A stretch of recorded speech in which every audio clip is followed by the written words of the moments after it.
And then there were none. Chapter 6. 1. Dr. Armstrong was dreaming. It was very hot in the operating room. Surely they'd got the temperature too high. The sweat was rolling down his face. His hands were clammy, difficult to hold the scalpel firmly. How beautifully sharp it was. Easy to do a murder with a knife like that, and of course he was doing a murder. The woman's body looked different. It had been a large, unwieldy body.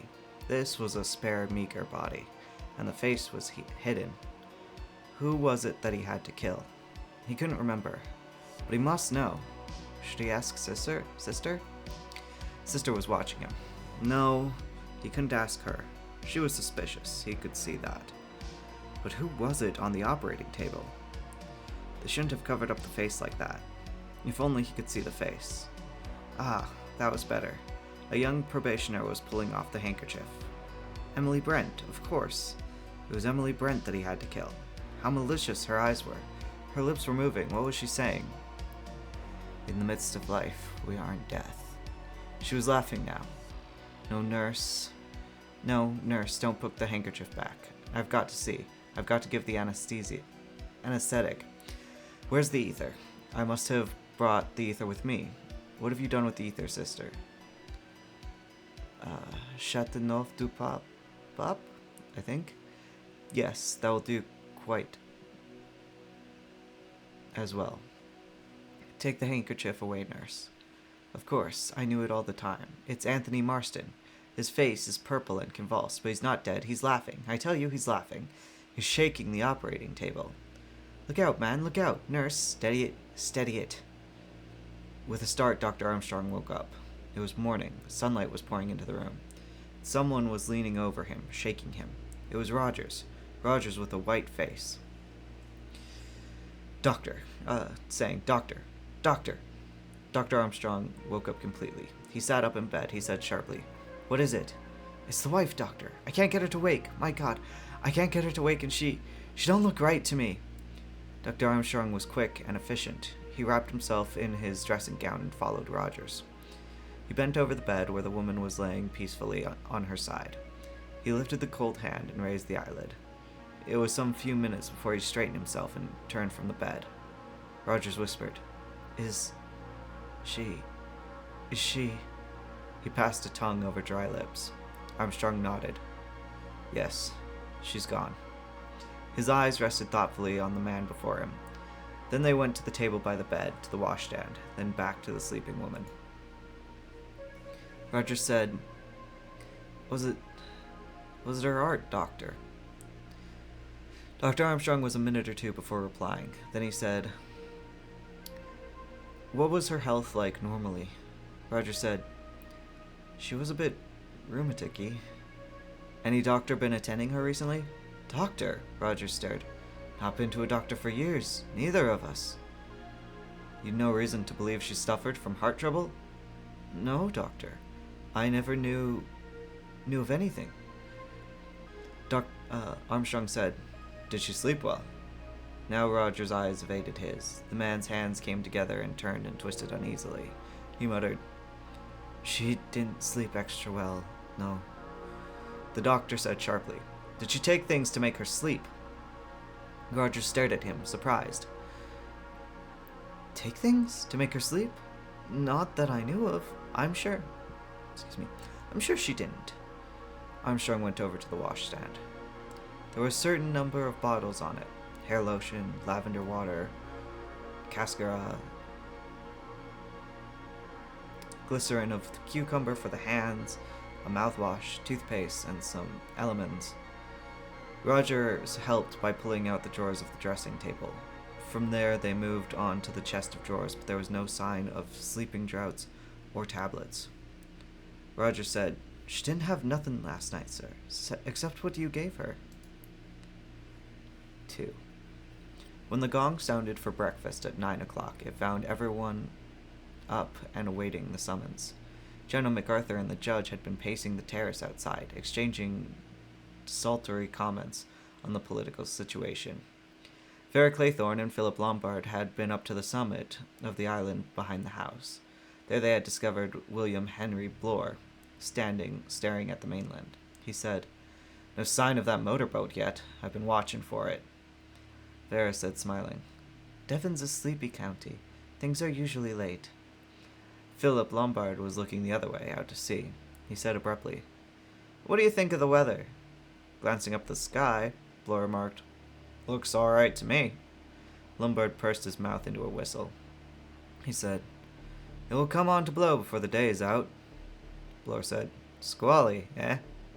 From below them came the boom of a gong. Philip Lombard said, "Breakfast? Well, I could do with some." As they went down the steep slope, Bloor said to Lombard in a ruminating voice, "You know, it beats me why that young fellow wanted to do himself in. I've been worrying about it all night." Vera was a little ahead. Lombard hung back slightly. He said, "Got any alternative theory?" "I want some proof. Motive, to begin with." Well off, I should say he was. Emily Brent came out of the drawing room window to meet them. She said sharply, "Is the boat coming?" "Not yet," said Vera. They went into breakfast. There was a vast dish of eggs and bacon on the sideboard, and tea and coffee. Rogers held the door open for them to pass in, then shut it from the outside. Emily Brent said, "That man looks ill this morning." Dr. Armstrong, who was standing by the window, cleared his throat. He said, "You must excuse any shortcomings this morning. Rogers has had to do the best he can for breakfast single-handed. Mrs. Rogers has not been able to carry on this morning." Emily Brent said sharply, "What's the matter with the woman?" Dr. Armstrong said uneasily, "Let us start our breakfast. The eggs will be cold. Afterwards, there are several matters I want to discuss with you all." They took the hint. The plates were filled, coffee and tea was poured. The meal began. Discussion of the island was, by mutual consent, tabooed. They spoke instead in desultory fashion of current events, the news from abroad, events in the world of sport, the latest reappearance of the Loch Ness Monster. Then, when plates were cleared, Dr. Armstrong moved back his chair a little. He cleared his throat importantly and spoke. He said, "I thought it better to wait until you had all had your breakfast before telling you a sad piece of news. Mrs. Rogers died in her sleep." They were startled in shocked ejaculations. Vera exclaimed, "How awful! 2 deaths on this island since we arrived." Mr. Justice Wargrave, his eyes narrowed, said in his small, precise, clear voice, Very remarkable. What was the cause of death?" Armstrong shrugged his shoulders. "Impossible to say offhand. There must be an autopsy. I certainly couldn't give a certificate. I have no knowledge whatsoever of the woman's state of health." Vera said, "She was a very nervous-looking creature, and she had a shock last night. It might have been heart failure, I suppose." Dr. Armstrong said dryly, "Her heart certainly failed to beat, but what caused it to fail is the question." One word fell from Emily Brent. It fell hard and clear into the listening group. "Conscience," she said. Armstrong turned to her. "What exactly do you mean by that, Miss Brent?" Emily Brent, her lips tight and hard, said, "You all heard. She was accused, together with her husband, of having deliberately murdered her former employer, an old lady." "And you think?" Emily Brent said, "I think that accusation was true. You all saw her last night. She broke down completely and fainted. The shock of having her wickedness brought home to her was too much for her. She literally died of fear." Dr. Armstrong shook his head doubtfully. "It is a possible theory," he said. "One cannot adopt it without more exact knowledge of her state of health. If there was cardiac weakness..." Emily Brent said quietly, "Call it, if you prefer, an act of God." Everyone looked shocked. Mr. Bloor said uneasily, "That's carrying things a bit too far, Miss Brent." She looked at them with shining eyes. Her chin went up. She said, You regard it as impossible that a sinner would be struck down by the wrath of God? I do not." The judge stroked his chin. He murmured in a slightly ironic voice, "My dear lady, in my experience of ill-doing, Providence leaves the work of the conviction and the chastisement to us mortals. and the process is often fraught with difficulties. There are no shortcuts. Emily Brent shrugged her shoulders. Laura said sharply, "What did she have to eat and drink last night after she went up to bed?" Armstrong said, "Nothing. She didn't take anything? A cup of tea? A drink of water? I bet you she had a cup of tea. That sort always does. Rogers assures me she had nothing whatsoever." "Ah," said Blore, "but he might say so." His tone was so significant that the doctor looked at him sharply. Philip Lombard said, "So that's your idea?" Blore said aggressively, "Well, why not? We all heard that accusation last night. Maybe sheer moonshine, just plain lunacy. On the other hand, it may not. Allow for the moment that is true. Rogers and his missus polished off that old lady. Well, where does that get you? They've been feeling quite safe and happy about it." Vera interrupted. In a low voice, she said, "No, I don't think Mrs. Rogers ever felt safe." Blore looked slightly annoyed at the interruption. "Just like a woman," his glance said. He resumed, "That's as may be. Anyway, there's no active danger to them as far as they know. Then, last night, some unknown lunatic spills the beans. What happens? The woman cracks. She goes to pieces. Notice how her husband hung over her as she was coming around. Not all husbandly solicitude. Not on your life. He was like a cat on hot bricks, scared out of his life as to what she might say. And there's the position for you. They've done a murder and got away with it. But if the whole thing's going to be raked up, what's going to happen? 10 to 1, the woman will give the show away. She hasn't got the nerve to stand up and brazen it out. She's a living danger to her husband, and that's what she is.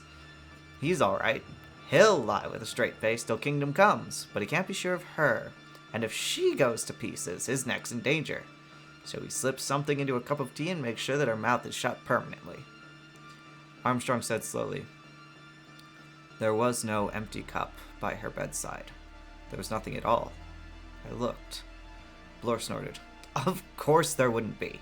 First thing he'd do when she drunk it would be to take that cup and saucer away and wash it up carefully."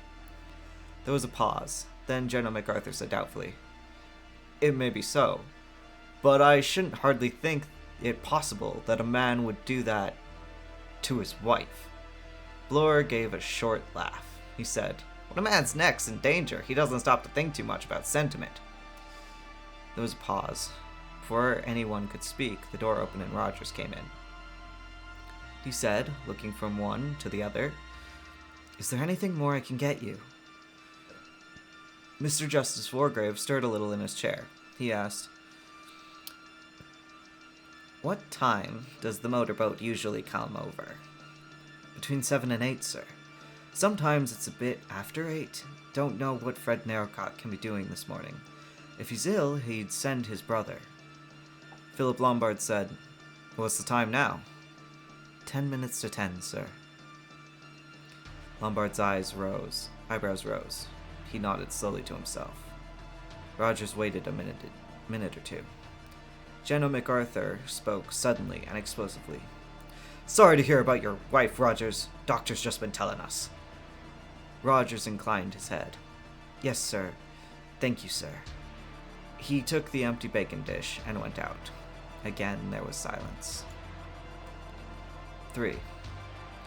On the terrace outside, Philip Lombard said, "About this motorboat." Blore looked at him. Blore nodded his head. He said, "I know what you're thinking, Mr. Lombard. I asked myself the same question. Motorboat ought to have been here nigh on 2 hours ago. It hasn't come. Why?" "Found the answer?" asked Lombard. "It's not an accident. That's what I say. It's part and parcel of the whole business. It's all bound up together." Philip Lombard said, "It won't come, you think?" A voice spoke behind him, a testy, impatient voice. "The motorboat's not coming," it said. Blore turned his square shoulders slightly and viewed the last speaker thoughtfully. "You think not too, General?" General MacArthur said sharply, "Of course it won't come. We're counting on the motorboat to take us off the island. That's the meaning of the whole business. We're not going to leave the island. None of us will ever leave. It's the end, you see. The end of everything. He hesitated, then said in a low, strange voice, "That's peace. Real peace. To come to the end. Not to have to go on. Yes. Peace." He turned abruptly and walked away, along the terrace, then down the slope towards the sea, obliquely,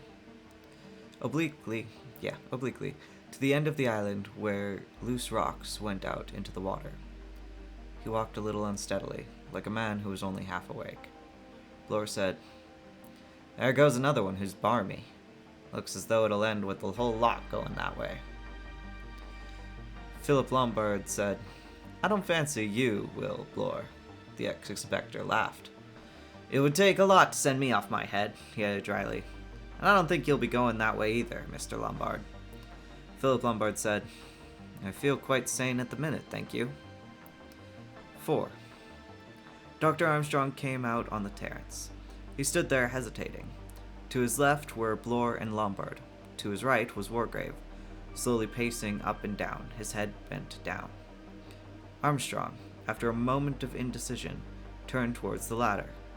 But at that moment, Rogers came quickly out of the house. "Could I have a word with you, sir, please?" Armstrong turned. He was startled by what he saw. Rogers' face was working, its color a grayish green. His hands shook. It was such a contrast to his restraint of a few minutes ago that Armstrong was taken quite aback. "Please, sir, if I could have a word with you. Inside, sir." The doctor turned and re-entered the house with the frenzied butler. He said, "What's the matter, man? Pull yourself together." In here, sir. Come in here." He opened the dining room door. The doctor passed in. Rogers followed him and shut the door behind him. "Well," said Armstrong, "what is it?" The muscles of Rogers' throat were working. He was swallowing. He jerked out, "There's things going on, sir, that I don't understand."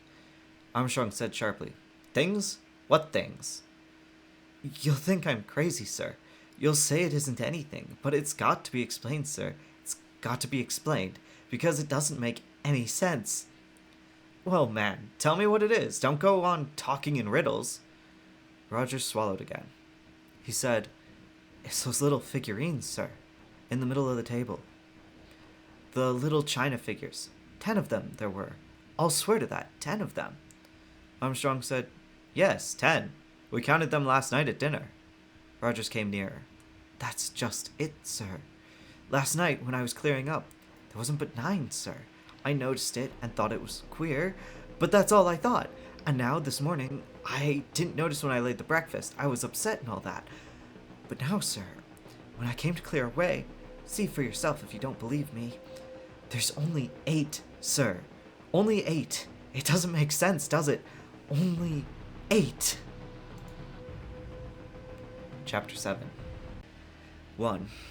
After breakfast, Emily Brent had suggested to Vera Claythorne that they should walk to the summit again and watch for the boat. Vera had acquiesced. The wind had freshened. Small white crests were appearing on the sea. There were no fishing boats out, and no sign of the motorboat. The actual village of Sticklehaven could not be seen, only the hill above it, and a jutting-out cliff of red rock concealed the actual little bay.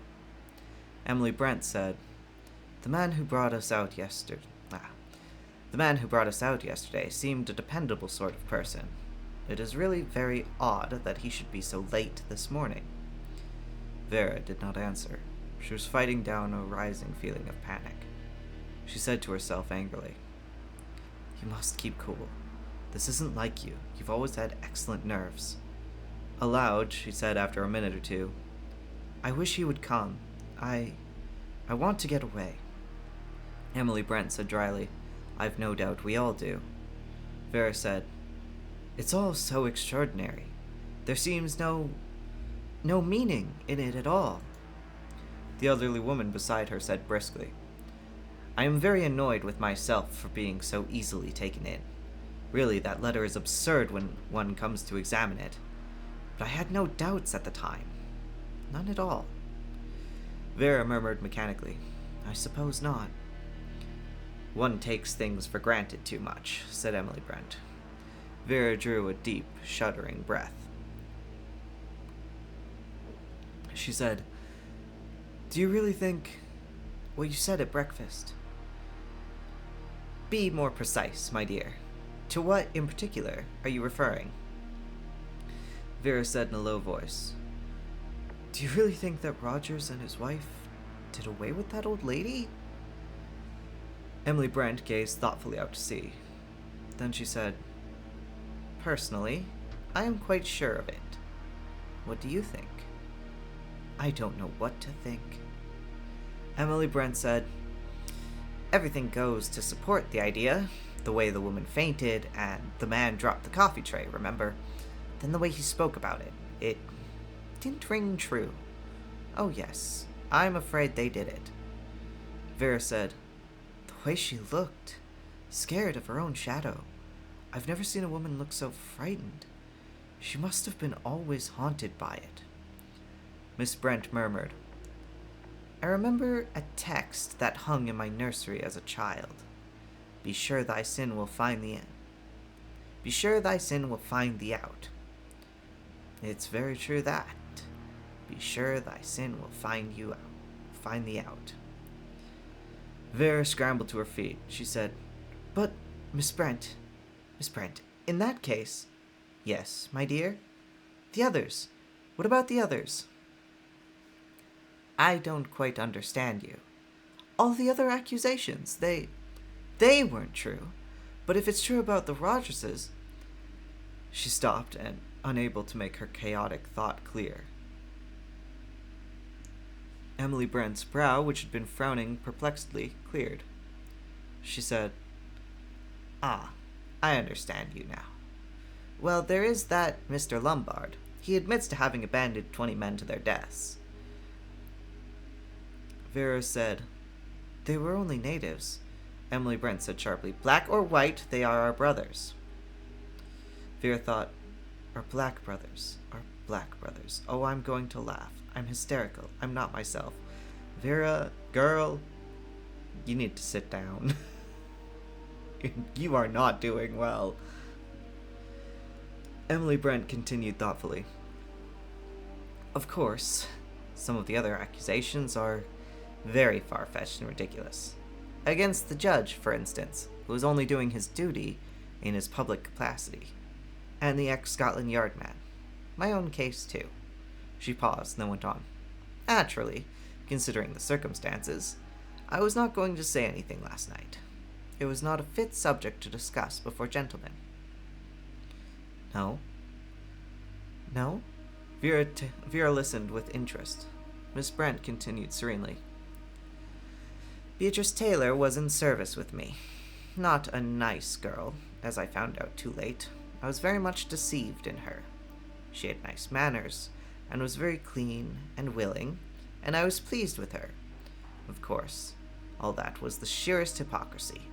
She was a loose girl with no morals. Disgusting.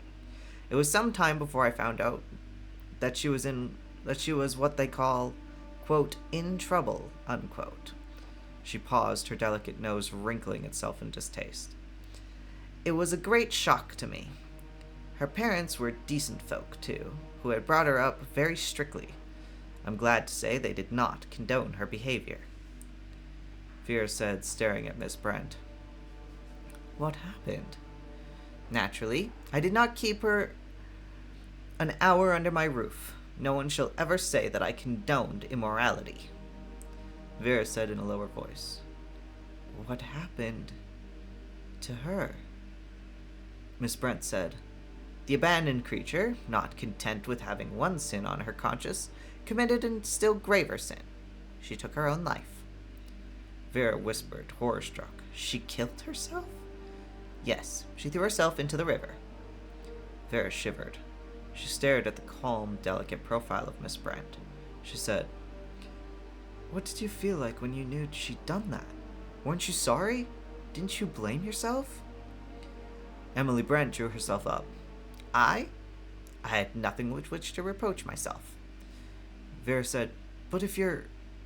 hardness drove her to it.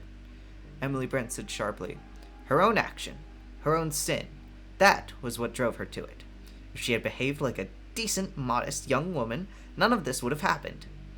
She turned her face to Vera. There was no self-reproach, no unease in those eyes. They were hard and self-righteous. Emily Brent sat on the summit of Soldier Island, encased in her own armor of virtue. The little elderly spinster was no longer slightly ridiculous to Vera. Suddenly, she was terrible. You're all terrible. That's like the whole thing about this. You're all very bad people, honestly. 2. Dr. Armstrong came out of the dining room, and once more came out on the terrace. The judge was sitting in a chair now, gazing placidly out to sea. Lombard and Blore were over to the left, smoking, but not talking. As before, the doctor hesitated for a moment. His eyes rested speculatively on Mr. Justice Wargrave. He wanted to consult with someone. He was conscious of the judge's acute, logical brain, but nevertheless he wavered. Mr. Justice Wargrave might have a good brain, but he was an elderly man. At this juncture, Armstrong felt what was needed was a man of action. He made up his mind. "Lombard, can I speak to you for a minute?" Philip stated, "Of course." The two men left to the terrace. They strolled down the slope towards the water. When they were out of earshot, Armstrong said, "I want a consultation." Lombard's eyes went up. He said, "My dear fellow, I've no medical knowledge." No. I mean, as to the general situation." "Oh, that's different." Armstrong said, "Frankly, what do you think of the position?" Lombard reflected a minute. Then he said, "It's rather suggestive, isn't it? What are your ideas on the subject of that woman? Do you accept Blore's theory?" Philip puffed smoke into the air. He said, "It's perfectly feasible, taken alone." "Exactly." Armstrong's tone sounded relieved. Philip Lombard was no fool. The latter went on. "That is, accepting the premise that Mr. and Mrs. Rogers have successfully gotten away with murder in their time. I don't see why they shouldn't. What do you think they did exactly? Poison the old lady?" Armstrong said slowly, "It might be simpler than that. I asked Rogers this morning what this Miss Brady had suffered from. His answer was enlightening. I don't need to go into medical details, but in a certain form of cardiac trouble, amyl nitrate is used. And when an attack comes on, an ampoule of amyl nitrate is broken and it is inhaled. If amyl nitrate were withheld, well, the consequences might easily be fatal." Philip Lombard said thoughtfully, "As simple as that? Might have been rather tempting." The doctor nodded. "Yes, no positive action, no arsenic to obtain and administer, nothing definitive, just negation. And Rogers hurried through the night to fetch a doctor, and they both felt confident that no one could ever know. And even if anyone knew, nothing could ever be proved against them," added Philip Lombard. He frowned suddenly. "Of course, that explains a good deal." Armstrong stood puzzled. "I beg your pardon." Lombard said, "I mean, it explains Soldier Island. There are crimes that cannot be brought home to their perpetrators. Instance, the Rogerses. Another instance, old Wargrave, who committed his murder strictly within the law." Armstrong said sharply, "You believe that story?" Philip Lombard smiled. "Oh yes, I believe it. Wargrave murdered Edward Seton, all right. Murdered him as surely as if he'd stuck a stiletto through him. But he was clever enough to do it from the judge's seat in a wig and gown. So, in the ordinary way, you can't bring his little crime home to him." A sudden flash passed like lightning through Armstrong's mind. Murder in a hospital. Murder on the operating table. Safe, yes. Safe as houses. Philip Lombard was saying, "Hence, Mr. Owen, hence, Soldier Island! Armstrong drew a deep breath. Now we're getting down to it. What's the real purpose of getting us all here? Philip Lombard said. What do you think? Armstrong said abruptly. Let's go back a minute to this woman's death. What are the possible theories? Rogers killed her because he was afraid she would give the show away. Second possibility, she lost her nerve and took an easy way out herself. Lombard said, Suicide, eh? What do you say to that? Lombard said, It could have been, yes, if it hadn't been for Marston's death. 2 suicides within 12 hours is a little too much to swallow. And if you tell me that Anthony Marston, a young bull with no nerves and precious little brains, got the wind up over having mowed down a couple of kids and deliberately put himself out of the way, well, the idea is laughable. Anyway, how did he get a hold of the stuff? From all I've ever heard, potassium cyanide isn't the kind of stuff you take about with you in your waistcoat pocket. But that's your line of country. Armstrong said, Nobody in their senses carries potassium cyanide. It might be done by someone who is going to take a wasp's nest. The ardent gardener or landowner, in fact? Again, not Anthony Marston. Strikes me that cyanide is going to need a bit of explaining. Either Anthony Marston meant to do himself away before he came, and therefore came prepared, or else... Armstrong prompted him. Or else? Philip Lombard grinned. Why make me say it, when it's on the tip of your tongue? Anthony Marston was murdered, of course. 3. Dr. Armstrong drew a deep breath. And Mrs. Rogers, Lombard said slowly, I could believe in Anthony's suicide, with difficulty, if it weren't for Mrs. Rogers. I could believe in Mrs. Rogers' suicide, easily, if it weren't for Anthony Marston. I can believe that Rogers put his wife out of the way, if it were not for the unexpected death of Anthony Marston. But what we need is a theory to explain 2 deaths following rapidly on each other. Armstrong said, I can, perhaps, give you some help towards that theory. He repeated the facts that Rogers had given him about the disappearance of the 2 little china figures. Lombard said, Yes, the china figures. There were certainly 10 last night at dinner, and now there are 8, you say. Armstrong recited, 10 little soldier boys going out to dine. 1 choked his little self, and then there were 9. 9 little soldier boys sat up very late. 1 overslept himself, and then there were 8. The 2 men looked up at each other. Philip Lombard grinned and flung away his cigarette. Fits too damn well to be a coincidence. Anthony Marston dies of asphyxiation or choking last night after dinner. Mother Rogers oversleeps herself with a vengeance. And therefore, said Armstrong. Lombard took him up. And therefore, another kind of soldier. The unknown soldier, X, Mr. Owen. UN Owen, one unknown lunatic at large. Armstrong breathed a sign of relief. You agree, but you see what it involves. Rogers swore that there was no one but ourselves, and he and his wife on the island. Rogers is wrong, or possibly Rogers is lying. Armstrong shook his head. I don't think he's lying. The man's scared. Scared nearly out of his senses. Philip Lombard nodded. He said, No motorboat this morning. That fits. Mr. Owen's little arrangements again to the fore. Soldier Island is to be isolated until Mr. Owen has finished his job. Armstrong had gone pale. He said, You realize, the man must be a raving maniac. Philip Lombard said, and there was a new ring in his voice, There's one thing Mr. Owen didn't realize. What's that? The island's more or less a bare rock. We should make short work of searching it. We'll soon ferret out UN Owen, Esquire.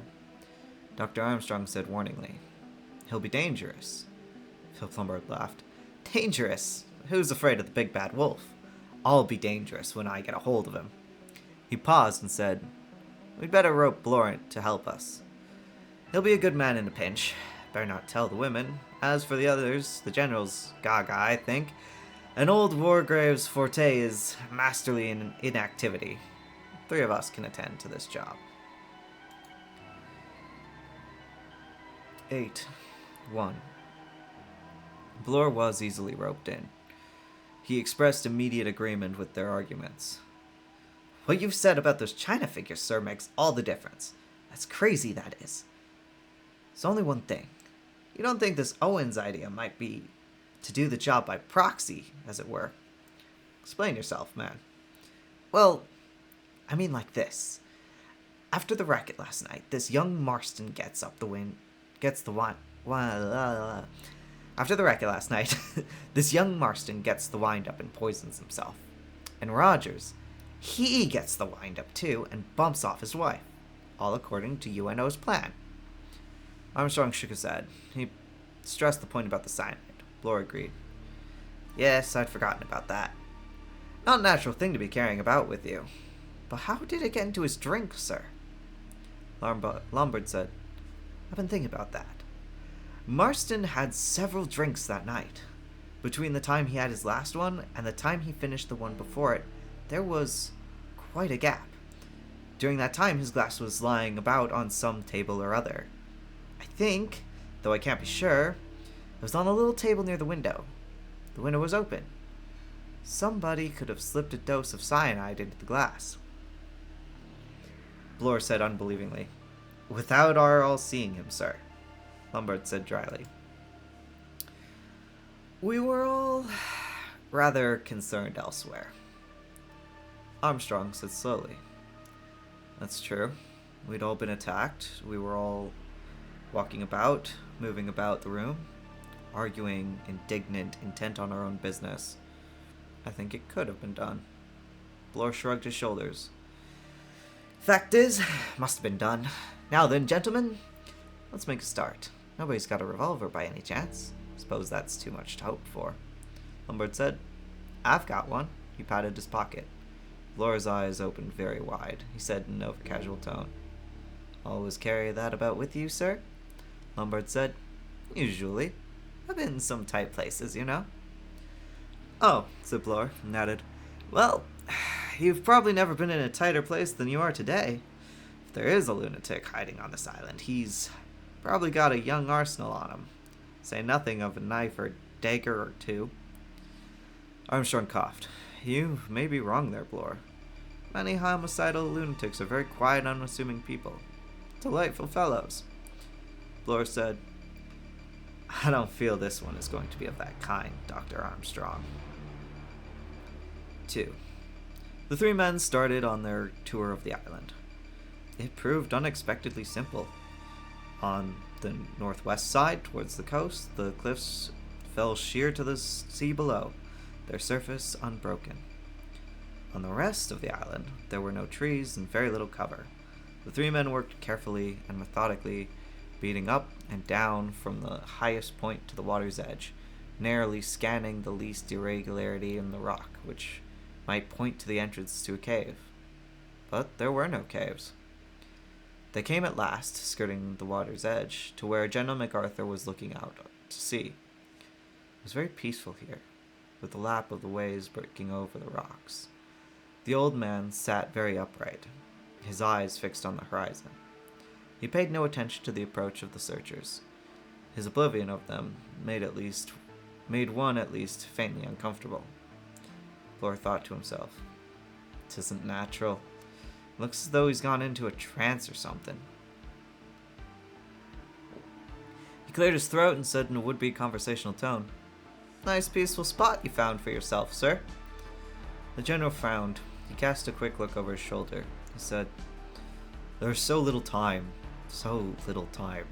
I really must insist that no one disturbs me."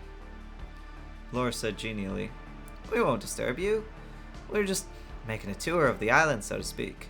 Just wondered, if someone might be hiding on it." The general frowned and said, "You don't understand. You don't understand at all. Please go away." Blore retreated, he said as he joined the other two. He's crazy. It's no good talking to him, Lombard said with some curiosity. What did he say? Blore shrugged his shoulders. Something about there being no time and he didn't want to be disturbed. Dr. Armstrong frowned. He murmured, I wonder now. 3. The search of the island was practically completed. The three men stood on the highest point looking over towards the mainland. There were no boats out. The wind was freshening. Lombard said, No fishing boats out here. There's a storm coming. Damn nuisance you can't see the village from here. Could signal or do something. Blore said, Might light a bonfire tonight. Lombard said, frowning. Devil of it is that that's all probably been provided for. In what way, sir? How do I know? Practical joke, perhaps? We're going to be marooned here. No attention is to be paid to signals, etc. Possibly the village has been told there's a wager on. Some damned fool's story, anyway. Blore said dubiously, You'd think they'd swallow that. Lombard said dryly, It's easier of belief than the truth. The village were told that the island was going to be isolated by Mr. Unknown Owen, until Mr. Unknown Owen had quietly murdered all his guests. Do you think they'd believe that? Dr. Armstrong said, There are moments when I can't believe it myself. And yet... Philip Lombard, his lips curling back from his teeth, said, And yet, that's just it. You've said it, Doctor. Blore was gazing down into the water. He said, Nobody could have clambered down here, I suppose. Armstrong shook his head. I doubt it. It's pretty sheer. Where could he hide? Blore said, There might be a hole in the cliff. If we had a boat now, we could row around the island. Lombard said, If we had a boat, we'd be halfway to the mainland by now. True enough, sir. Lombard said suddenly, We may sure of this cliff. There's only one place where there could be a recess. Just a little to the right below here. If you fellows can get a hold of a rope, you can let me down to make sure. Blore said, Might as well be sure, though it seems absurd in the face of it. I'll see if I can get a hold of something. He started off briskly down to the house. Lombard stared up at the sky. The clouds were beginning to mass themselves together. The wind was increasing. He shot a sideways look to Armstrong. He said, You're very silent, Doctor. You're very silent, Doctor. What are you thinking? Armstrong said slowly, I was wondering exactly how mad old MacArthur was. 4. Vera had been restless all the morning. She had avoided Emily Brent with a kind of shuddering aversion. Miss Brent herself had taken a chair just around the corner of the house so as to be out of the wind. She sat there knitting.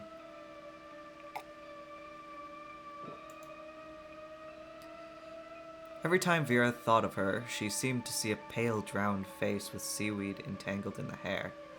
A face that had once been pretty, impudently pretty perhaps, which was now beyond the reach of pity or terror. And Emily Brent, placid and righteous, sat knitting. On the main terrace, Mr. Justice Wargrave sat huddled on a porter's chair. His head was poked down well into his neck. When Vera looked at him, she saw a man standing in the dock, a young man with fair hair and blue eyes and a bewildered, frightened face. Edward Seton. And in imagination,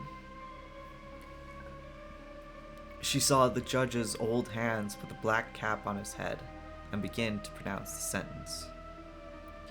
After a while, Vera strolled slowly down to the sea. She walked along towards the extreme edge of the island where the old man sat staring out to the horizon. General MacArthur stirred at her approach. His head turned. There was a queer mixture of questioning and apprehension in his look. It startled her. He stared intently at her for a minute or two. She thought to herself, It's queer. It's almost as though he knew. He said, Ah, it's you. You've come. Vera sat down beside him.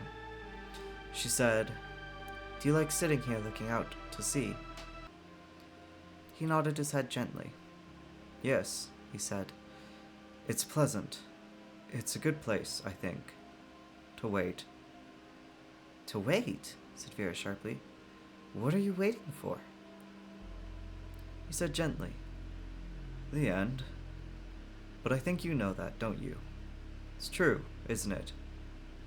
We're all waiting for the end." She said unsteadily, "What do you mean?" Jonah MacArthur said gravely, "None of us are going to leave the island. That's the plan. You know it, of course, perfectly. What perhaps you can't understand is the relief." Vera said wonderingly, "The relief?" He said, "Yes, of course. You're very young. You haven't got to that yet, but it does come. The blessed relief when you know that you've done with it all, that you haven't got to carry the burden any longer. You'll feel that too someday." Vera said hoarsely, I don't understand you." Her fingers worked spasmodically. She felt suddenly afraid of this quiet old soldier. He said musingly, "You see, I loved Leslie. I loved her very much." Vera said questioningly, "Was Leslie your wife?" "Yes, my wife. I loved her, and I was very proud of her. She was so pretty, and so gay."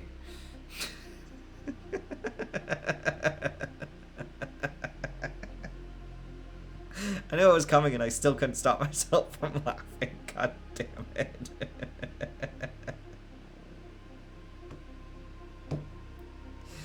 Oh, I know the meaning has changed. Damn. So gay.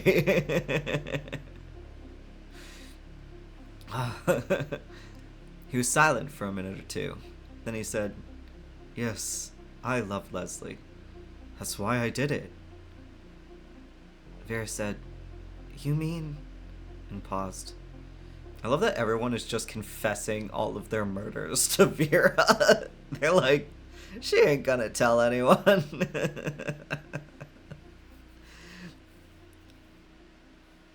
Colonel MacArthur nodded his head gently.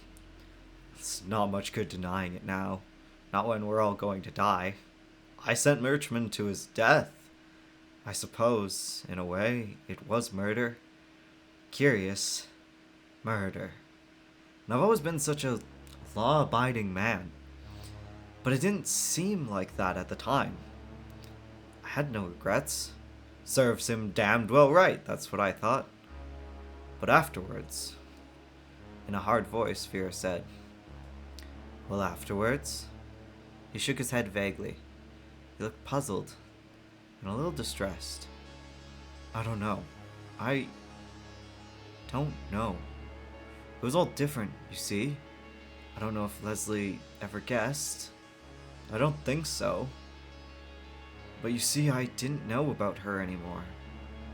She'd gone far away where I couldn't reach her. And then she died and I was alone." Vera said, "Alone. Alone." And the echo of her voice came back to her from the rocks.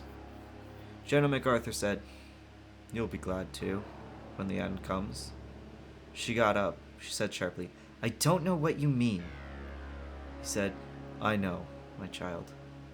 I know." You don't understand at all." Jenna MacArthur looked out to sea again. He seemed unconscious of her presence behind him. He said very gently and softly, "Leslie?" 5. When Bloor returned from the house with a rope coiled over his arm, he found Armstrong where he had left him, staring down into the depths. Bloor said breathlessly, "Where's Lombard?" Armstrong said carelessly, "Gone to test some theory or other. He'll be back in a minute. Look here, Bloor, I'm worried." "I should say we're all worried." Doctor waved an impatient hand. Of course, of course. I don't mean it that way. I'm thinking of old MacArthur. What about him, sir? Dr. Armstrong said grimly. What we're looking for is a madman. What price, MacArthur? Fleur said incredulously. You mean he's homicidal? Armstrong said doubtfully. I shouldn't have said so. Not for a minute. But of course I'm not a specialist in mental diseases. I haven't really had any conversation with him. I haven't studied him from that point of view. Fleur said doubtfully. Gaga, yes. But I wouldn't have said. Armstrong cut in with a slight effort of a man who pulls himself together. You're right. Damn it all. There must be someone hiding on the island. Here comes Lombard. They fastened the rope carefully. Lombard said, I'll help myself all I can. Keep a lookout for a sudden strain on the rope. After a minute or two, while they stood together watching Lombard's progress, Fleur said, Climbs like a cat, doesn't he? There was something odd in his voice. Dr. Armstrong said, Should have think he must have done some mountaineering in his time. Maybe. There was a silence, and the ex-inspector said, Funny sort of alcove altogether. Some funny sort of cove altogether. You know what I think? What? He's a wrong'un. Armstrong said doubtfully. In what way? Blore grunted. Then he said, I don't know exactly, but I wouldn't trust him a yard. Dr. Armstrong said, I suppose he's led an adventurous life. Blore said, I bet some of his adventures have had to be kept pretty dark. He paused and then went on. Did you happen to bring a revolver along with you, Doctor? Armstrong stared. Me? Me? Good Lord, no. Why should I? Blore said, Why did Mr. Lombard? Armstrong said doubtfully, I suppose, habit? Blore snorted. A sudden pull came on the rope. For some moments they had their hands full. Presently, when the strain relaxed, Blore said, They're habits and habits. Mr. Lombard takes a revolver to out-of-the-way places right enough. And a primus, and a sleeping bag, and a supply of bug powder, no doubt. But habit wouldn't make him bring the whole outfit down here. It's only in books people carry revolvers around as a matter of course. Dr. Armstrong shook his head perplexedly. They leaned over and watched Lombard's progress. His search was thorough, and they could see at once that it was futile. Presently, he came up over the edge of the cliff. He wiped the perspiration from his forehead. Well, he said, we're up against it. It's the house or nowhere. The house was easily searched. They went through the few outbuildings first, then turned their attention to the building itself. Mrs. Rogers' yard measure discovered in the kitchen dresser assisted them, but there were no hidden places left unaccounted for. Everything was plain and straightforward, a modern structure devoid of concealments. They went through the ground floor first. As they mounted to the bedroom floor, they saw through the landing window Rogers carrying out a tray of cocktails to the terrace. Philip Lombard said lightly, Wonderful animal, the good servant. Carries on with an impassive countenance. Armstrong said appreciatively, Rogers is a first-class butler, I'll say that for him. Fleur said, His wife was a pretty good cook, too, at dinner last night. They turned into the first bedroom. 5 minutes later, they faced each other on the landing. No one hiding, no possible hiding space. Blore said, There's a little stair here. Dr. Armstrong said, Leads up to the servants' room. Blore said, There must be a place under the roof, for cisterns, water tank, etc. It's the best chance, and the only one. And it was then, as they stood there, that they heard the sound from above, a soft, furtive footfall overhead. They all heard it. Armstrong grasped Blore's arm. Lombard held up an admonitory finger. Quiet, listen. It came again. Someone moving softly, furtively, overhead. Armstrong whispered, "He's actually in the bedroom itself. The room where Mrs. Rogers' body is." Blore whispered back, "Of course. Best hiding place he could have chosen. Nobody likely to go there. Not now then. Quiet as you can." They crept stealthily upstairs. On a little landing, outside the door of the bedroom, they paused again. Yes.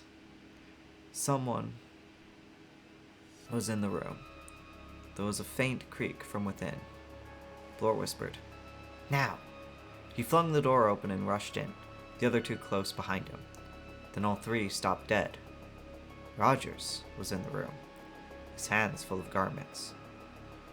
Blore recovered himself first. He said, "Sorry, Rogers.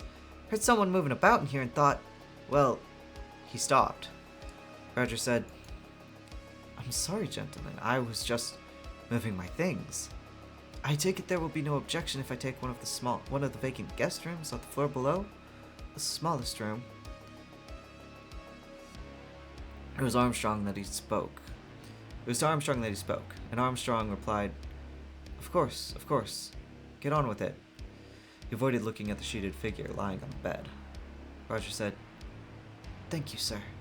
He went out of the room with his arm full of belongings and went down to the stairs to the floor below.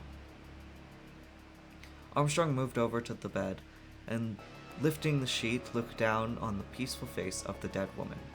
There was no fear there now, just emptiness. Armstrong said, "Wish I'd got my stuff here. I'd like to know what drug it was." Then he turned to the other two. "Let's get finished. I feel it in my bones we're not going to find anything." Rogers was wrestling with the bolts of a low manhole. He said, "That chap moves damned quietly. A minute or two we saw him in the garden. None of us heard him come upstairs." Lombard said, "Suppose that's why we assumed it must be a stranger moving up here." Blore disappeared into a cavernous darkness. Lombard pulled the torch from his pocket and followed. 5 minutes later, the three men stood on an upper landing and looked at each other. They were dirty and festooned with cobwebs, and their faces were grim. But there was no one on the island but their 8 selves. Chapter 9. 1. Lombard said slowly, So we've been wrong. Wrong all along. Built up a nightmare of superstition and fantasy, all because of the coincidence of 2 deaths. Armstrong said gravely, "And yet, the argument still holds. Hang it all, I'm a doctor. I know something about suicides. Anthony Marston wasn't a suicidal type." Lombard said doubtfully, "It couldn't, I suppose, have been an accident." Blore snorted, unconvinced. "Damn queer sort of accident," he grunted. There was a pause. Then Blore said, "About the woman," and stopped. "Mrs. Rogers?" "Yes. It's possible, isn't it, that might have been an accident." Philip Lombard said, "Accident? In what way?" Blore looked slightly embarrassed. His red brick face grew a little deeper in hue. He said, almost blurting out the words, "Look here, Doctor. You did give her some dope, Armstrong stared at him. "Dope? What do you mean?" "Last night, you said yourself you'd given her something to make her sleep." "Oh, yes. Oh, that, yes. A harmless sedative." "What was it exactly?" "I gave her a mild dose of Trianol. A perfectly harmless preparation." Blore grew redder still. He said, "Look here. Not to mince words. You didn't give her an overdose, did you?" Dr. Armstrong said angrily, "I don't know what you mean." Blore said, "It's possible, isn't it, that you may have made a mistake. These things do happen once in a while." Armstrong said sharply, "I did nothing of the sort. The suggestion is ridiculous." He stopped and added in a cold, biting tone, "Or do you suggest that I gave her an overdose on purpose?" Philip Lombard said quickly, "Look here, you two. Got to keep our heads. Don't let's start slinging accusations about." Blore said sullenly. I only suggested that the doctor had made a mistake. Dr. Armstrong smiled with an effort. He said, showing his teeth in a somewhat mirthless smile. Doctors can't afford to make mistakes of that kind, my friend. Blore said deliberately. Wouldn't be the first you've made, if that gramophone record is to be believed. Armstrong went white. Philip Lombard said quickly and gravely to Blore, What's the sense of making yourself offensive? We're all in the same boat. We've all got to pull together. What about your own pretty little spot of perjury? Blores took a step forward, his hands clenched. He said in a thick voice, Perjury be damned. That's a foul lie. You may try and shut me up, Mr. Lombard, but there's things I want to know. And one of them is about you. Lombard's eyebrows rose. About me? Yes. I want to know why you brought a revolver down here on a pleasant social visit.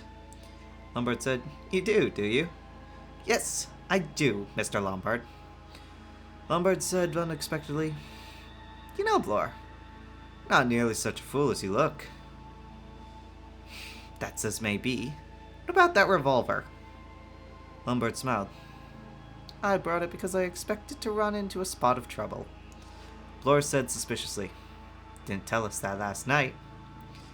Lombard shook his head. You were holding out on us, Blore persisted. In a way, yes, said Lombard. Well, come on, out with it. Lombard said slowly. I allowed you to think that I was asked here in the same way as most of the others. That's not quite true. Oh god, here comes the anti-Semitism again. Everyone hold on. As a matter of fact, I was approached by a little Jew boy. Morris, his name was. He offered me 100 guineas to come down here and keep my eyes open. Said I've got a reputation for being a good man in a tight place. Well? Blore prompted impatiently. Lombard said with a grin. That's all? Dr. Armstrong said. But surely he told you more than that. Oh, no, he didn't. He just shut up like a clam. I could take it or leave it. Those were his words. I was hard up. I took it. Blore looked unconvinced. He said, Why didn't you tell us all this last night? My dear man, Lombard shrugged eloquent shoulders. How was I to know that last night wasn't exactly the eventuality I was here to cope with? I lay low and told a non-committal story. Dr. Armstrong said shrewdly, But now, you think differently. Lombard's face changed. It darkened and hardened. He said, Yes, I believe now that I'm in the same boat as the rest of you. That 100 guineas was just Mr. Owen's little bit of cheese to get me into the trap, along with the rest of you. He said slowly, For we are in a trap. I'll take my oath on that. Mrs. Rogers' death, Tony Marston's, the disappearing soldier boys on the dinner table. Oh, yes. Mr. Owen's hand is plainly seen. Where the devil is Mr. Owen himself? Downstairs, the gong pealed a solemn call to lunch. 2.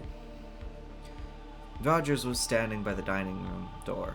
As 3 men descended the stairs, he moved a step or two forward. He said in a low, anxious voice, I hope lunch will be satisfactory. There is cold ham and cold tongue, and I've boiled some potatoes. And there's cheese and biscuits and some tinned fruits. Lombard said, Sounds all right. Stores are holding out then. There's plenty of food, sir. Of a tinned variety. The larder is very well stocked. A necessity that, I should say, sir, on an island where one might be cut off from the mainland for a considerable period. Lombard nodded. Rogers murmured as he followed the 3 men into the dining room. Worries me that Fred Narracott hasn't been over today. It's peculiarly unfortunate, as you might say. Yes, said Lombard. Peculiarly unfortunate describes it very well. Miss Brent came into the room. She had just dropped a ball of wool and was carefully rewinding the end of it. As she took her seat at the table, she remarked, The weather is changing. The wind is quite strong, and there are white horses on the sea. Mr. Justice Wargrave came in. He walked with a slow, measured tread. He darted quick looks from under his bushy eyebrows at the other occupants of the dining room. He said, "You have had an active morning." There was a faint, malicious pleasure in his voice. Vera Claythorne hurried in. She was a little out of breath. She said quickly, "I hope you didn't wait for me. Am I late?" Emily Brent said, "You are not the last. The General isn't here yet." They sat round the table. Rogers addressed Miss Brent. "Will you begin, madam, or will you wait?" Vera said, "General MacArthur is sitting down by the sea. I don't expect he would hear the gong there anyway." She hesitated. "He's a little vague today, I think." Rogers said quickly, "I will go down and inform him luncheon is ready." Dr. Armstrong jumped up. "I'll go," he said. "You others start lunch." He left the room. Behind him he could hear Roger's voice. "Will you take the cold tongue or the cold ham, madam?" Cold tongue sounds awful.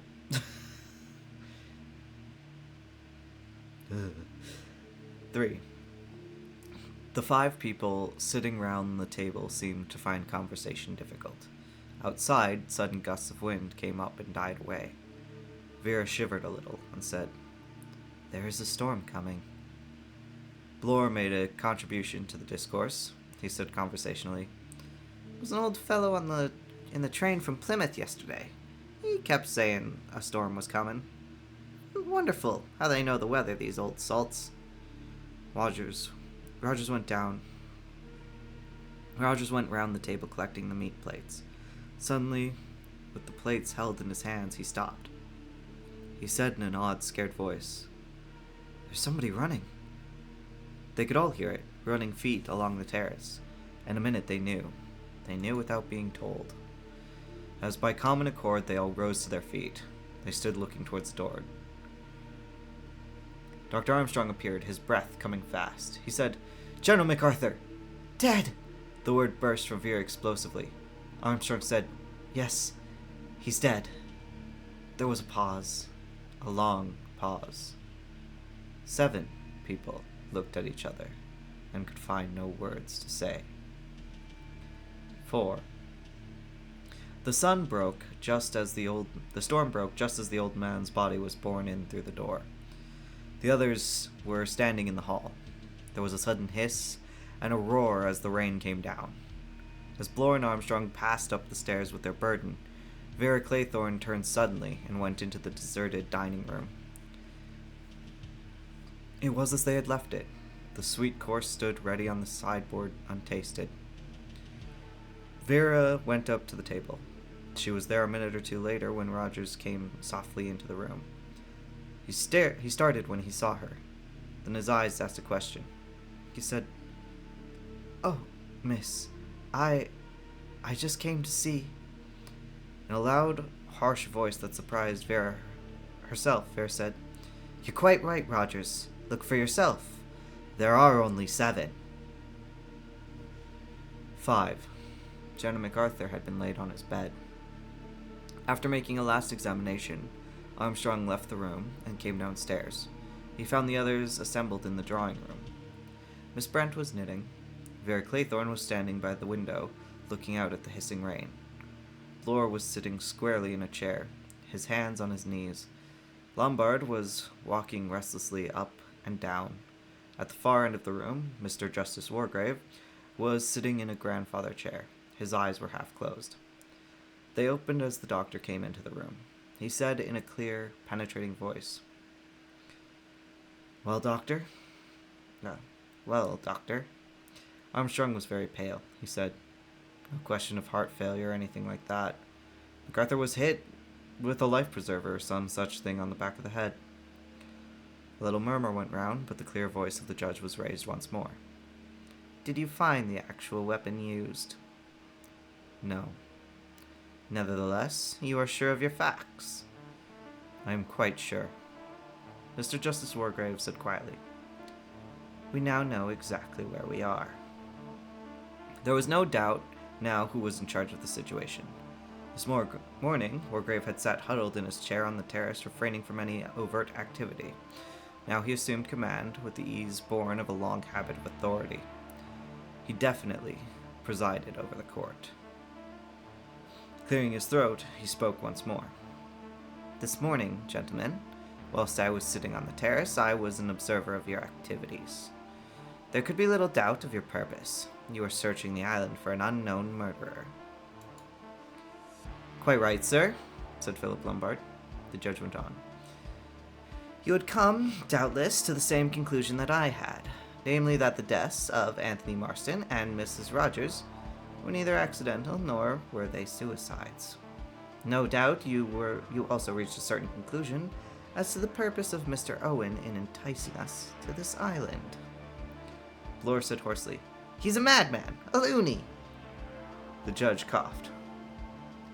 That almost certainly, but it hardly affects the issue. Our main preoccupation is this, to save our lives. Armstrong said in a trembling voice, There's no one on the island, I tell you. No one. The judge stroked his jaw. He said gently,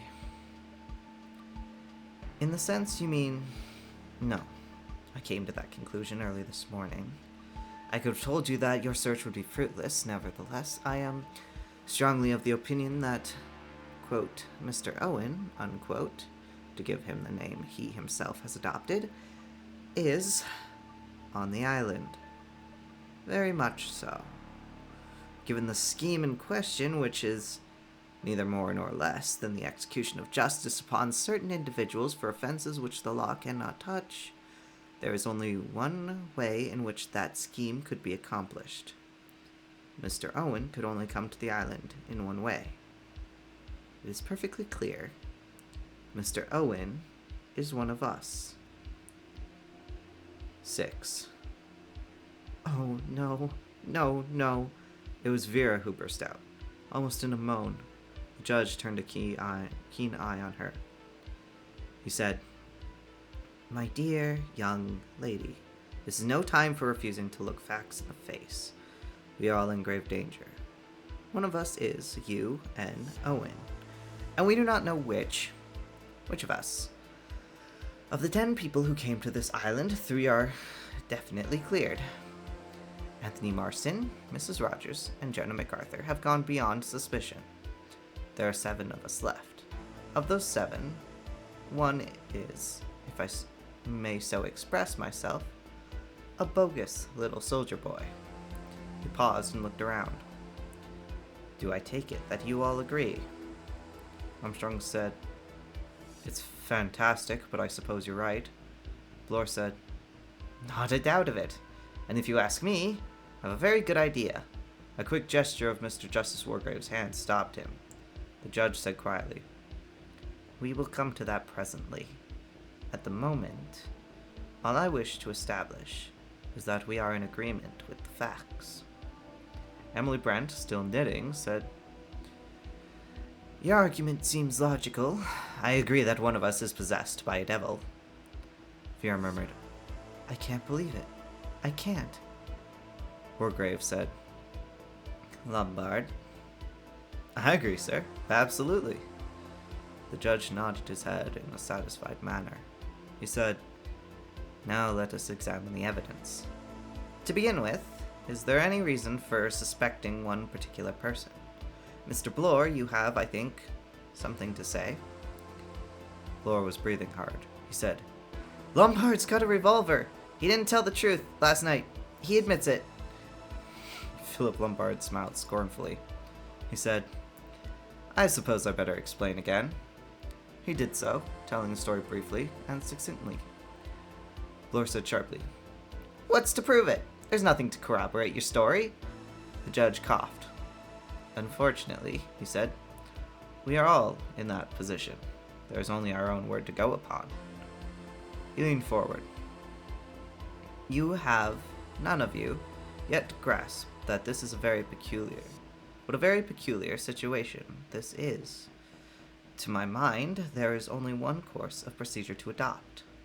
Is there anyone whom we can definitely eliminate from our suspicion on the evidence which is in our possession? Dr. Armstrong said quickly, I am a well-known professional man. The mere idea that I can be suspected of. Again, a gesture of the judge's hand arrested a speaker before he finished his speech.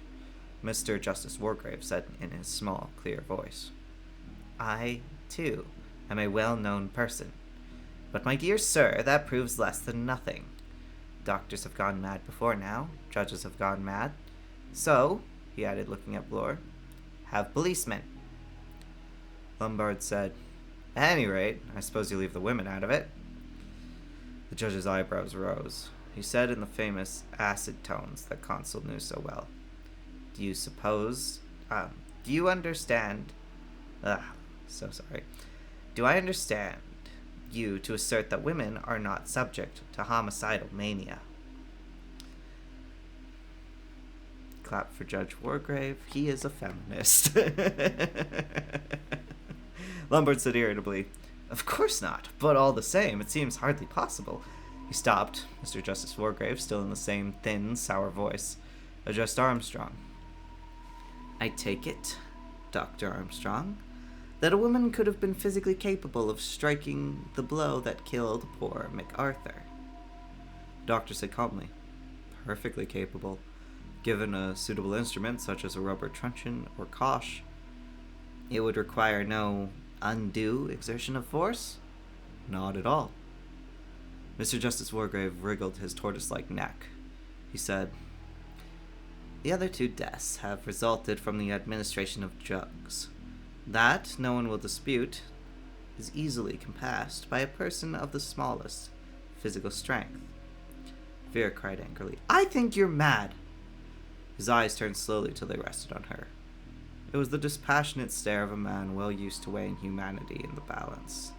She thought, He's just seeing me as a specimen, and the thought came to her with real surprise. He doesn't like me much. In a measured tone, the judge was saying, My dear young lady, do try and restrain your feelings. I am not accusing you. He bowed to Miss Brent. I do hope, Miss Brent, that you are not offended by my insistence that all of us are equally under suspicion. Emily Brent was knitting. She did not look up. In a cold voice, she said, The idea that I should be accused of taking a fellow creature's life, not to speak of the lives of 3 fellow creatures, is of course quite absurd to anyone who knows anything of my character. But I quite appreciate the fact that we are all strangers to one another, and that, in those circumstances, nobody can be exonerated without the fullest of proof. There is, as I have said, a devil amongst us. The judge said, Then we are agreed. There can be no elimination on the ground of character or position. Alone. Lombard said, What about Rogers? The judge looked at him unblinkingly. What about him? Lombard said, Well, to my mind, Rogers seems pretty well ruled out. Mr. Justice Wargrave said, Indeed. And on what grounds? Lombard said, He hasn't got the brains, for one thing, and for another, his wife was one of the victims. The judge's heavy eyebrows rose once more. He said, In my time, young man, several people have come before me accused of the murders of their wives, and have been found guilty. Oh, I agree. Wife murder is perfectly possible. Most natural, let's say. But not this particular kind. I can believe in Rogers killing his wife because he was scared of her breaking down and giving him away, or because he'd taken a dislike to her, or because he wanted to link up with some nice little bit rather less long in the tooth. But I can't see him as the lunatic Mr. Owen dealing out crazy justice and starting on his own wife for a crime they both committed. Mr. Justice Wargrave said, You are assuming hearsay to be evidence. We do not know that Rogers and his wife conspired to murder their employer. That may be a false statement, made so that Rogers should appear to be in the same position as ourselves. Mrs. Rogers' terror last night may have been due to the fact that she realized her husband was mentally unhinged. Lombard said, "Well, have it your own way. You and Owen is one of us. No exceptions allowed. We all qualify." Mr. Justice Wargrave said, "My point is that there can be no exceptions allowed on the score of character, position, or probability. What we must now examine is the possibility of eliminating one or more persons on the facts. To put it simply, is there either one or more persons who could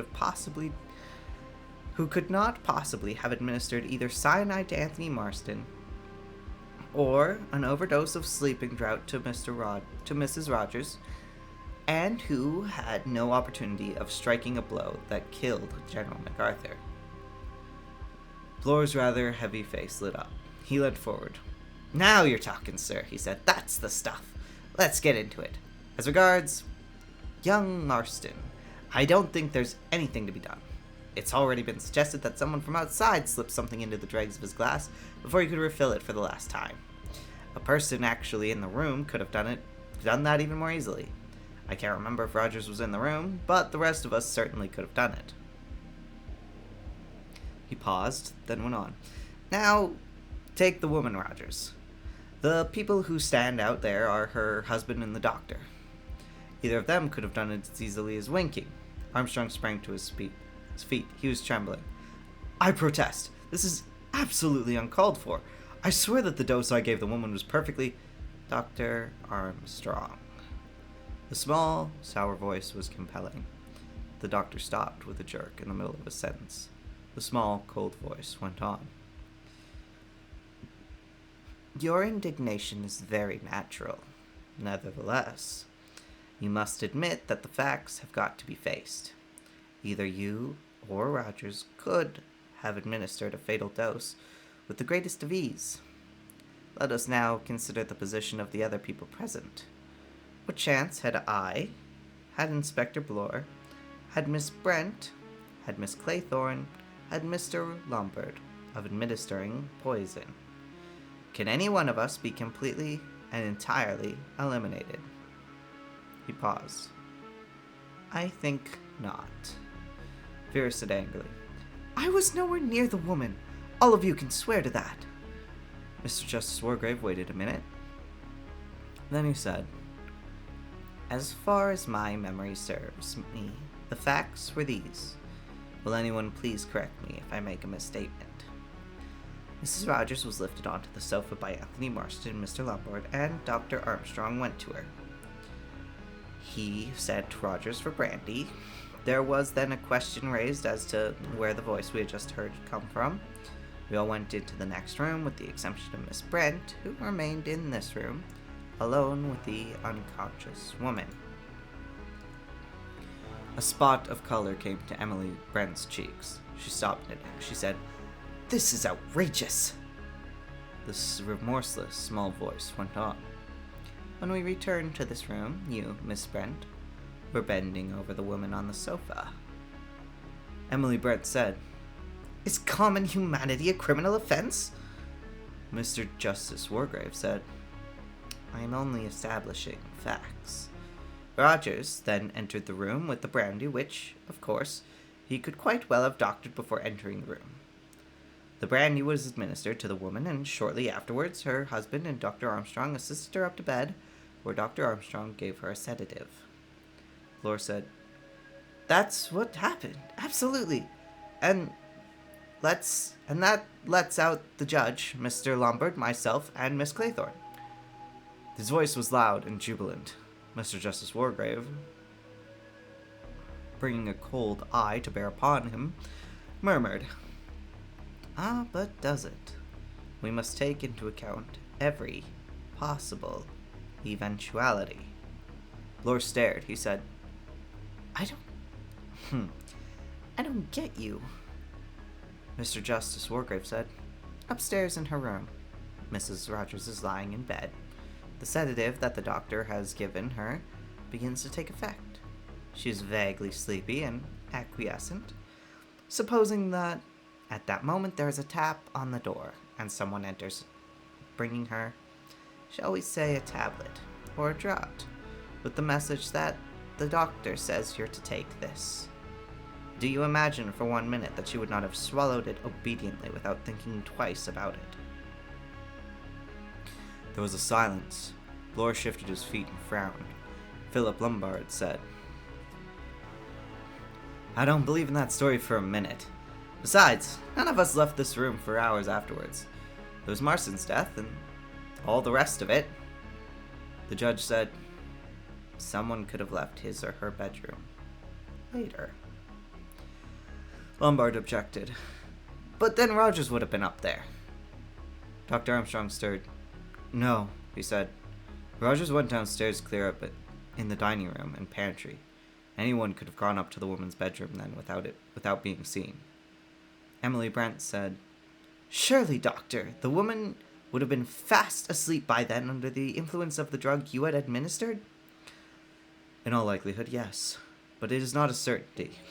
Until you have prescribed for a patient more than once, you cannot tell their reaction to different drugs. There is sometimes a considerable period before a sedative takes effect. It depends on the personal idiosyncrasy of the patient towards that particular drug. Lombard said, Of course you would say that, Doctor. Suits your book, eh? Again, Armstrong's face darkened with anger. But again, that passionless, cold little voice stopped the words on his lips. No good result can come from recrimination. Facts are what we have to deal with. It is established, I think, that there is a possibility of such a thing as I have outlined occurring. I agree that its probability value is not high, although there again it depends on who that person might be. The appearance of Miss Brent or of Miss Claythorne on such an errand would have been occasion to no surprise in the patient's mind. I agree that the appearance of myself or Mr. Blore or of Mr. Lombard would have been, to say the least of it, unusual. But I still think the visit would have been received without the awakening of any real suspicion. Blore said, And that gets us where? 7.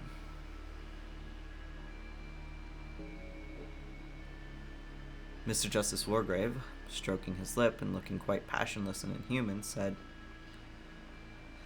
We have now dealt with the second killing and have established the fact that no one of us can be completely exonerated from suspicion. He paused and went on. We come now to the death of General MacArthur that took place on this morning. I will ask anyone who considers that he or she has an alibi to state it in so many words. I myself will state at once that I have no valid alibi. I spent the morning sitting on the terrace and meditating on the singular position in which we all find ourselves. I sat on that chair, on the terrace, for the whole morning until the gong went. But there were, should imagine, several periods during the morning when I was quite unobserved, during which it would have been possible for me to walk down to the sea, kill the general, and return to my chair. There is only my word for the fact that I never left the terrace. In the circumstances, that is not enough. There must be proof. Blore said, I was with Mr. Lombard and Dr. Armstrong all the morning. They'll bear me out. Dr. Armstrong said, You went to the house for a rope. Blore said, Of course I did. Went straight there and straight back. You know I did. Armstrong said, You were there a long time. Blore turned crimson. He said, What the hell do you mean by that, Dr. Armstrong? Armstrong repeated, I only said you were there a long time. Had to find it, didn't I? Can't lay your hands on a coil of rope all in a minute. Dr. Armstrong said, During Inspector Blore's absence, were you two gentlemen together? Armstrong said hotly, Certainly. That is, Lombard went off for a few minutes. I remained where I was. Lombard said with a smile, I wanted to test the possibilities of heligraphing to the mainland. Wanted to find the best spot. I was only absent for a minute or two. Armstrong nodded. He said, That's right. Nothing long enough to do a murder, I assure you. The judge said, "Did either of you glance at your watches?" "Well, no," Philip Lombard said. "I wasn't wearing one." The judge said evenly, "A minute or two is a vague expression." He turned his head to the upright figure on the knitting, with the knitting laying on her lap. "Miss Brent." Emily Brent said, "I took a walk with Miss Claythorne up to the top of the island. Afterwards, I sat on the terrace in the sun." The judge said, I don't think I noticed you there." "No, I was round the corner of the house to the east. It was out of the wind there." "You sat there till lunchtime?" "Yes." "Miss Claythorne," Vera answered readily and clearly. "I was with Miss Brent early this morning. After that I wandered about a bit. Then I went down and talked to General MacArthur." Mr. Justice Wargrave interrupted. He said, "What time was that?" Vera, for the first time, was vague. She said, "I don't know. About an hour before lunch, I think. Or it might have been less." Blora asked, Was it after we'd spoken to him, or before?" Vera said, "I don't know. He was very queer." She shivered. "In what way was he queer?" the judge wanted to know. Vera said in a low voice, "He said we were all going to die. He said he was waiting for the end. He frightened me." The judge nodded. "What did you do next?" "I went back to the house. Then, just before lunch, I went out again and up behind the house. I've been terribly restless all day." Mr. Justice Wargrave stroked his chin. He said, "There remains Rogers, though I doubt if his evidence will add anything to our sum of knowledge." Rogers, summoned before the court, had very little to tell. He'd been busy all the morning about household duties and with the preparation of lunch. He had taken cocktails onto the terrace before lunch and had then gone up to remove his things from the attic to another room. He had not looked out of the window during the morning and had seen nothing that could have any bearing upon the death of General MacArthur. He would swear definitely that there had been 8 china figures upon the dining room table when he laid the table for lunch. At the conclusion of Roger's evidence, there was a pause. Mr. Justice Wargrave cleared his throat. Lombard murmured to Vera Claythorne, "Summing up will now take place." The judge said, "We have inquired into the circumstances of these 3 deaths to the best of our ability. Whilst probability in some cases is against certain people being implicated, yet we cannot say definitely that any one person can be cleared as cleared of all complicity. I reiterate my positive belief that of the 7 persons assembled in this room, one is dangerous and probably insane. One is a dangerous and probably insane criminal. There is no evidence before us as to who that person is. All we can do at the present juncture is to consider what measures we can take for communicating with the mainland for help. And in the event of help being delayed, as is only too possible given the state of the weather, what measures we must adopt to ensure our safety. I would ask you all to consider this carefully and to give me any suggestions that may occur to you. In the meantime, I warn everybody to be upon his or her guard. So far, the murderer has had an easy task, since his victims have been unsuspicious. From now on, it is our task to suspect each and every one amongst us. Forewarned is forearmed. Take no risks, and be alert to danger. That is all." Philip Lombard murmured beneath his breath, "The court will now adjourn." Alright. I was hoping to get through chapter 10 tonight, but we've been going for 2 hours, and that's all I can do for tonight, especially since I have work in the morning. So that will be all for tonight. I hope that you guys enjoyed.